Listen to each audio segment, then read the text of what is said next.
ಅಣ್ಣ ಒಂಚೂರು ಸೈಡ್ ಕೊಡ್ರಿ ರೈತರೇ ಜರ ಈ ಕಡೆ ಸ್ವಲ್ಪ ನೀವು ಸೈಡ್ ಆಗ್ರಿ ನೀವು ಮುತ್ಯ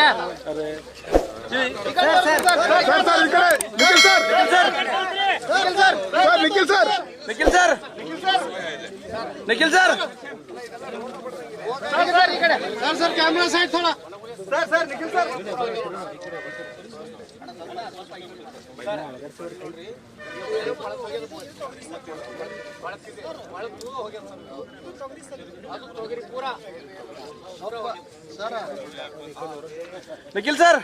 निखिल सर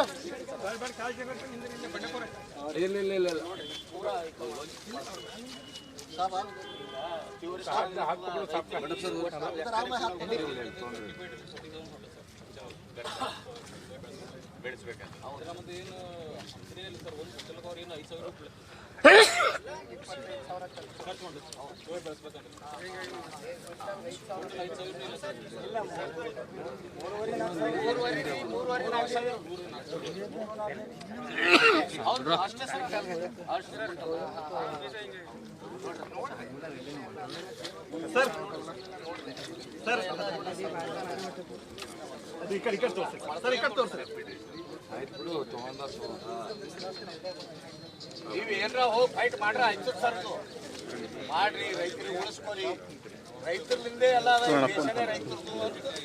ರೈತರ ಬೆನ್ನೆಲು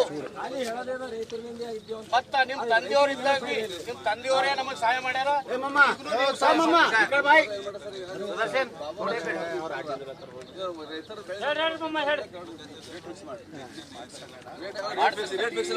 ಕೇಂದ್ರ ಸರ್ಕಾರದ ಕಡೆನೂ ಒತ್ತಾಯ ಮಾಡೋಣ ಬಹಳ ಗಟ್ಟಿ ಧ್ವನಿಯಲ್ಲೇ ಮಾತಾಡೋಣ.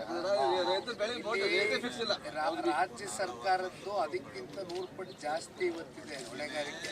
ಅವ್ರನ್ನೂ ಪ್ರಶ್ನೆ ಮಾಡಬೇಕಾಗ್ತದೆ. ಅದು ಇವತ್ತು ರೆಸ್ಪೆಕ್ಟ್ ಮಾಡ್ತೀನಿ, ಅಡ್ರೆಸ್ ಮಾಡ್ತೀನಿ, ಮಾತಾಡ್ತೀನಿ. ಕಲಬುರಗಿಗೆ ಹೋಗಿದ್ದೆ ನೆನ್ನೆ, ಅಲ್ಲೂ ಎಲ್ಲ ಇದೇ ಪರಿಸ್ಥಿತಿ. ತೊಗರಿ ಸಂಪೂರ್ಣ ನಾಶ, ತೊಗರಿ ಉದ್ದು ಮೇನ್ ತಿನ್ನಿಸಿ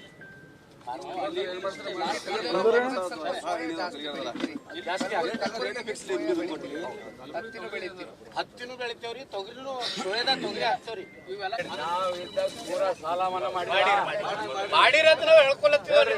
ನಿಮ್ ತಂದೆಯವ್ರು ಇದ್ದಾಗ ನಮಗ್ ಸಹಾಯ ಮಾಡ್ಯಾರ, ಈಗಲೂ ಉಳಿಸ್ಕೋರಿ. ತಂದೆಯವರೇ ನಮ್ ಸಾಲ ಮನ್ನಾ ಮಾಡ್ಯಾರ ಆಗ್ನು, ಮತ್ ರೈತರಿಗೆ ನೋಡಿನವ್ರು ಅವ್ರೇ.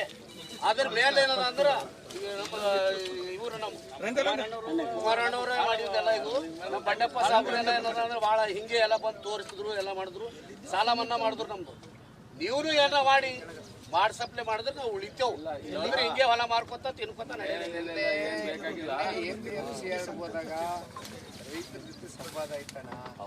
ಕುಮಾರಣ್ಣ ಅವರು ಡೆಲ್ಲಿಯಿಂದ ಮಾತಾಡ್ತೀನಿ, ರೈತರು ಕನೆಕ್ಟ್ ಮಾಡೋದು ಮಾತಾಡ್ಸಿದ್ದೀನಿ. ಒಂದು ಮೆಮೊರೆಂಡಮ್ಮು ಇವತ್ತು ರಾಜ್ಯ ಸರ್ಕಾರದ ಕಡೆಯಿಂದನೂ ಕೇಂದ್ರಕ್ಕೆ ಮೆಮೊರೆಂಡಮ್ ಅವರು ಕೊಡಬೇಕು. ನೀವು ನಮಗೊಂದು ಅರ್ಜಿ ಕೊಡ್ತೀರಿ, ಎಕರು 6,800 ಯಾರಾದ್ರೂ ಅಧಿಕಾರಿಗಳು ಬಂದು ನೋಡ್ಬೋದು, ತೋರಿಸಿದ ಅಧಿಕಾರಿಗಳು. ಈಗ ಯಾವಾಗ ಕುಮಾರಸ್ವಾಮಿ ಸಾಹೇಬ್ರಿದ್ರು, ಬಂಡೆಪ್ಪ ಸಾಹೇಬ್ರಿದ್ರು, ಆ ಟೈಮ್ನಾಗ ಕುಮಾರಸ್ವಾಮಿ ಇದ್ದಾಗ ಒಂದು ಸಭಾ ನಡೀತು. ಎಲ್ಲಿ ಇವ್ರ ಮನೆ ಆ ಒಳಗೆ ನಾವು ಗುಲ್ಬರ್ಗ ಕಾಯಿಲಿಂದು ನೀರು ತಗೊಂಡು ನಾವು ಅಗ್ರಿಕಲ್ಚರ್ ಮಾಡ್ತೀವಿ, ನಮಗೆ ಕರೆಂಟ್ ಬಿಲ್ ಕೊಡೋದು ಒಂದು ವಿಷಯ ಅವ್ರಂದ್ರು ನಡ್ ಹೋಗಾರಿ ಅಂತಂದು ಬೆಂಗಳೂರು. ಕುಮಾರಣ್ಣವ್ರು ಏನದ ಅಂದ್ರೆ ಅಷ್ಟು ಮಂದಿ ಕರೆಂಟ್ ಬಿಲ್ ಮನ್ನಾ ಮಾಡಿ ಇದೊಂದು ಎಷ್ಟು ಒಂದು ನಮ್ಮ ಬಂಡೆಪ್ಪ ಸಾಹೇಬರು ಮಾಡಿದ್ದು ಕರ್ತವ್ಯ, ಕುಮಾರಸ್ವಾಮಿ ಅವರು ಮಾಡಿದ್ದು ಒಂದು ದೊಡ್ಡ ಕಾರ್ಯ ಇದು. ಯಾಕಂದ್ರೆ ಅದು ಕ್ಲಿಯರ್ ಮಾಡಿದೆವು ನಾವು.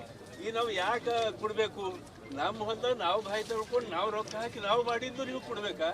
ಈಗ ಕೃಷ್ಣ ಅದ, ತುಂಗಭದ್ರ ಅದ ಅಂತವ್ರು ಯಾರು ಯಾರು ರೊಕ್ಕ ಕೊಟ್ಟಾರೆ? ಅದು ಇವ್ರು ರೊಕ್ಕ ಖರ್ಚ ಕೊಡೋರ್ಬೇಕು.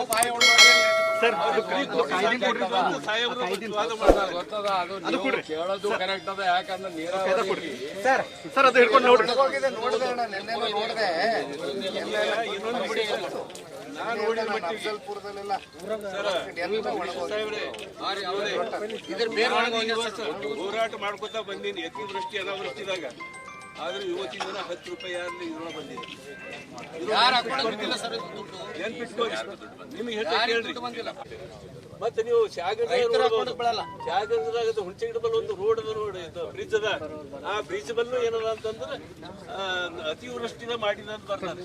ದಯಮಾಡಿ ಅದಕ್ಕೆ ಯಾವ ರೀತಿ ಒಂದು ರೈತರ ಖಾತಾ ರೊಕ್ಕ ಹಾಕ್ತೀರಿ, ಏನ್ ಹಾಕ್ತೀರಿ ಅದು ನಿಮ್ಗೆ ಬಿಟ್ಟು ವಿಷಯ. ಲೇಟೆಸ್ಟ್ ಹಾಗೂ ಇಂಟ್ರೆಸ್ಟಿಂಗ್ ಸುದ್ದಿಗಳಿಗಾಗಿ ಬಾಸ್ ಟಿವಿ ಕನ್ನಡ ಚಾನೆಲ್ನ ಸಬ್ಸ್ಕ್ರೈಬ್ ಮಾಡಿ. ಹಾಗೆಯೇ ಬೆಲ್ ಐಕಾನ್ ಪ್ರೆಸ್ ಮಾಡಿ. ಇದರ ಜೊತೆಗೆ ಫೇಸ್ಬುಕ್, ಇನ್ಸ್ಟಾಗ್ರಾಮ್, ಎಕ್ಸ್ ನಲ್ಲೂ ಮಿಸ್ ಮಾಡದೆ ಫಾಲೋ ಮಾಡಿ.